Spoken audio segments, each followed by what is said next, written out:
There are billions of people on the planet and many different personality types. Some people are introverted, some extroverted. Some are driven by logic and others by their feelings. In a world of such diversity, how do we learn to relate to those who are different? And how do we learn to understand and accept who we are? People have a desire to know themselves. People want to know, who am I? How do I function? How do I tick? These questions were at the heart of the pioneering work of Dr. Carl Gustav Jung, a Swiss psychologist who began working at the turn of the 20th century. Despite the conformity in dress, behavior, and attitude dictated by his time, Jung championed individuality, and he invited his patients to embrace the unique person each was meant to be. Jung said, okay, that's what society tells you, that's what's expected of you, but what do you think? How do you feel? He said that we all need to get to know ourselves better and know our motives better. And if we could really look at that more, that we would be able to be more accepting of differences. In his own life, Carl Jung embarked on a painful journey of self-discovery, and the lessons he learned provided inspiration for generations to come.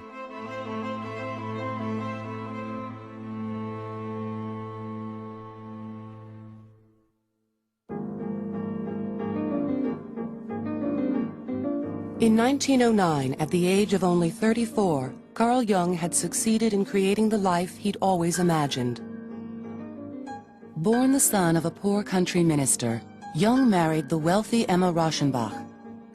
Together, they built an idyllic home and family. Jung had worked his way through medical school and had become a world-renowned psychologist in Zurich.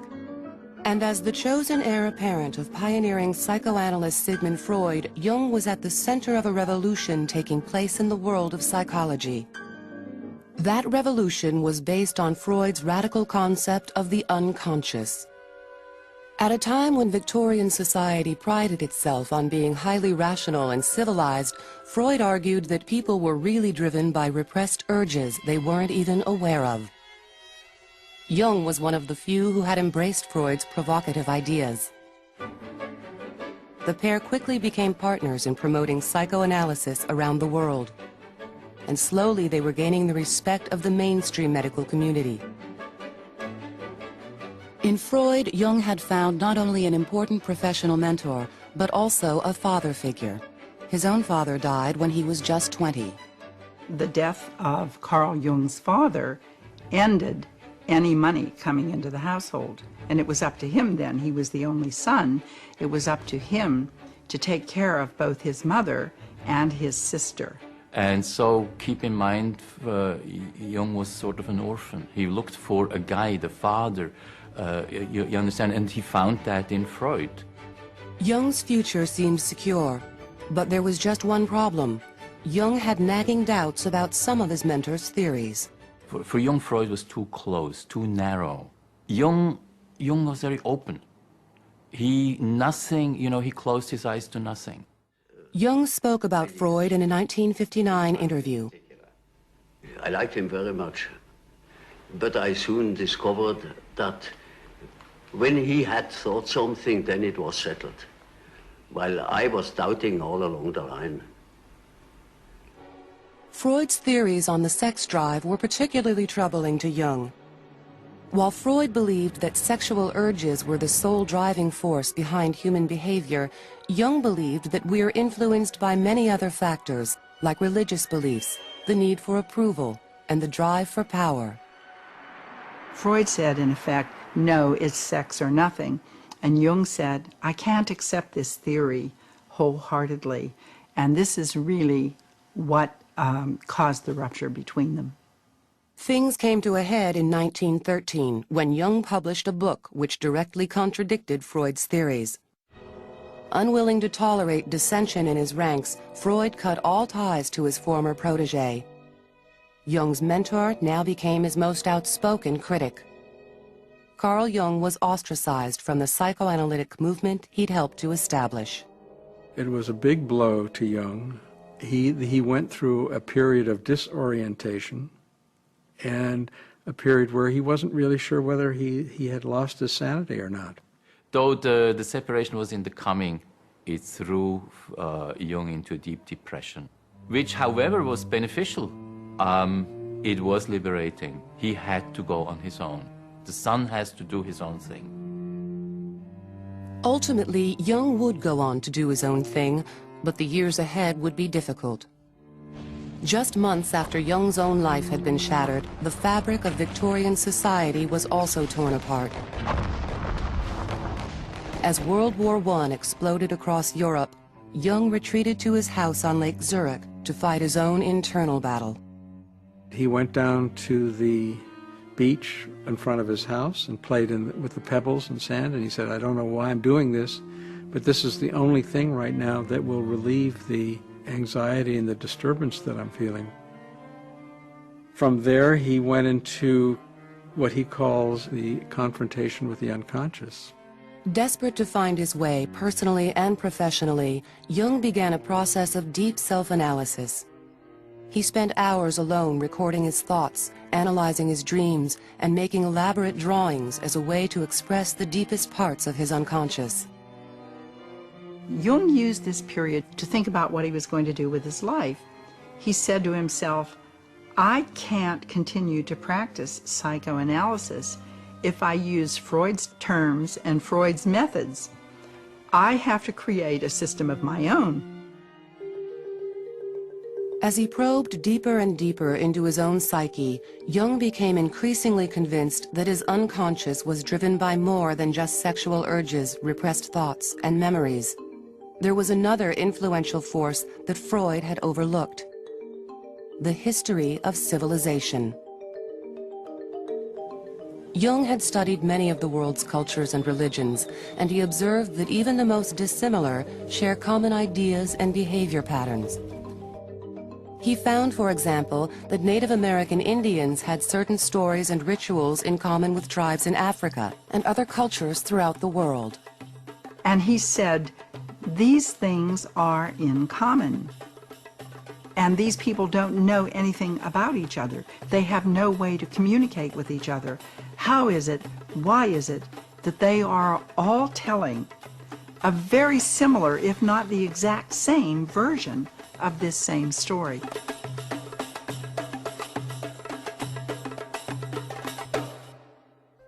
Jung concluded that the unconscious is influenced not only by our own experiences, but by the collective experiences of all people. These common ideas are passed down through history, religion, and culture. He called this wealth of inherited knowledge the collective unconscious. It is this collective unconscious that leads human beings around the world to adopt similar behavior patterns without even realizing it.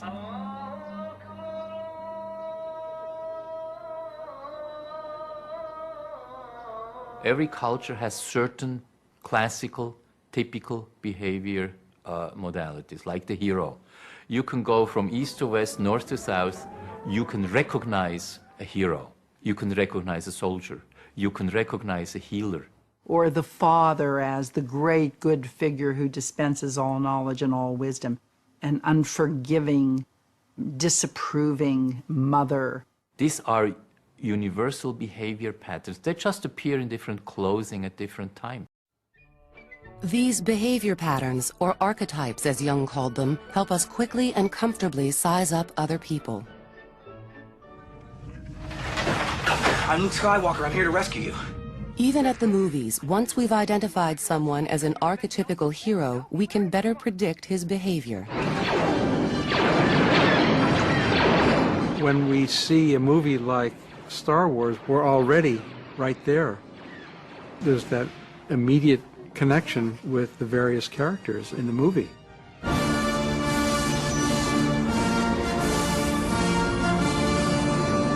The whole idea of Darth Vader and the whole idea of archetypal evil and Luke Skywalker as the young hero, these are mythological themes. think that's what attracts us to going to movies.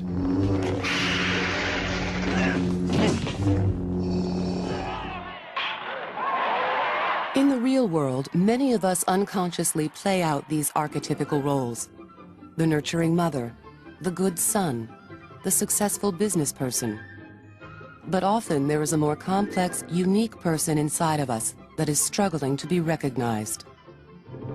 Most young people today develop, I think, a pretty mature sense of how to look and act at the right times. And boy, they're quick to recognize somebody who doesn't. Jung stressed that in order to be truly happy, we must stop trying to be who we think we should be or who everyone expects us to be and figure out who we really are. I think at one time or another, every girl wants to be a cheerleader. And if you're just out for the prestige, if you don't really care, the other kids spot you as a phony right away. For years, Jung himself had played out archetypical roles. He had devoted himself to following in Freud's footsteps, all the while suppressing the inner voice that was telling him to go his own way. After his many years of soul-searching, Carl Jung had found his true self. Promoting individuality became a cornerstone of Jung's work, and with the end of World War I, a new and more open society emerged that was ready to embrace Jung's ideas. When he first published his theories in 1921, the book was an immediate international bestseller. In Psychological Types, Jung offered a system that would help people better understand different personalities and appreciate the qualities that make each of them unique. He coined terms like introvert and extrovert and explained how someone who is shy thinks differently from someone who is outgoing. Jung called this process of identifying and labeling different kinds of personalities typology. Typology helps an awful lot of explaining the difference in functioning, and that it's okay to be different, it's okay to function differently. For the public, finding out what personality type they were became the rage. And back in Zurich, Jung's workload exploded. At the age of 47, Carl Jung had become internationally famous, and patients from around the world were making appointments up to a year in advance with Jung. He had more patients than he could handle. Everybody wanted something from him. Artists and poets and writers of all sorts were attracted to him, and if they had creative blocks or they had issues with alcoholism or depression or lack of meaning, they would come to him. But Jung's popularity didn't come without its share of negative attention. In the 1930s, the world began marching to war once again. In a divided Europe, some of Jung's theories would become increasingly controversial. He wrote about the differences between Aryan psychology, Jewish psychology, and Chinese psychology. This was taken as Jung being anti-Semitic, but Jung said, well, look, any sensible person will see that there are differences in psychology between Jews, Aryans, and Chinese. Jung felt that if everyone could learn to understand each other's differences, there would be less conflict in the world. But ironically, Jung's theories were adopted by the Nazis, who twisted them to suit their own agenda. Jung sparked controversy in 1933 when he agreed to take over as head of an international society for psychotherapy. At the time, most of the group's members worked in Germany and were facing Nazi domination. Jung wrote that he wanted to help his German colleagues keep their relatively new profession alive, despite this oppression. But some viewed Jung's efforts as collaboration. At the time, Germany was the predominant country in Europe before World War II. Everything science, philosophy. So Jung felt it was very important to maintain psychotherapy in Germany if at all possible. So he worked with the Nazis from 1933 to 1940, and people have not forgiven him for doing that. Over the years, Jung vehemently denied being an anti-Semite and supporting the Nazis, but controversy remains. Toward the end of his life, Jung turned away from treating individual patients, traveling, and lecturing. A true introvert at heart, he spent increasing amounts of time at home on Lake Zurich, surrounded by his family. When his supporters began urging Jung to start an institute that would teach and spread his theories, Jung only reluctantly agreed. He had an allergy against following. He didn't want you to follow a guru. He didn't even want you to follow, Christ. He didn't want to follow. He wanted you to become an individual. So he didn't want people to follow him. But he realized people wanted to learn and study, his ideas and his thoughts, and he had no choice. Eventually, societies bearing Jung's name sprang up from San Francisco and Kiev to Singapore and Argentina. Jung himself spent his final years writing and enjoying a simple life. He died at his home in 1961. He was 85 years old. Despite his wishes, a definite cult of personality developed around Carl Jung after his death. With the age of flower power and hippies came a whole new generation that was captivated by Jung's message, which included terms like Age of Aquarius and New Age. The New Age, he meant, in the most basic terms, after the end of the Second World War, new ways of thinking, new possibilities for society. He felt that politics was evolving, that the relationship between men and women was evolving. He had a sense that everything was going to change and change profoundly.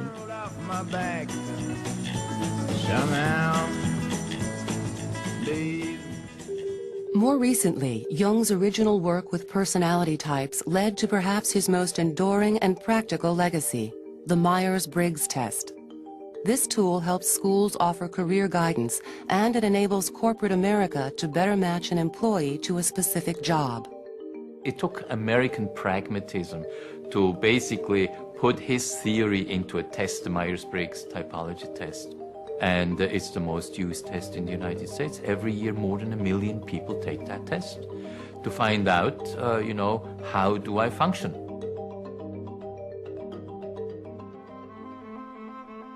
Carl Jung was ahead of his time in many ways. Today, decades after his death, his once revolutionary theories are now part of the fabric of our culture.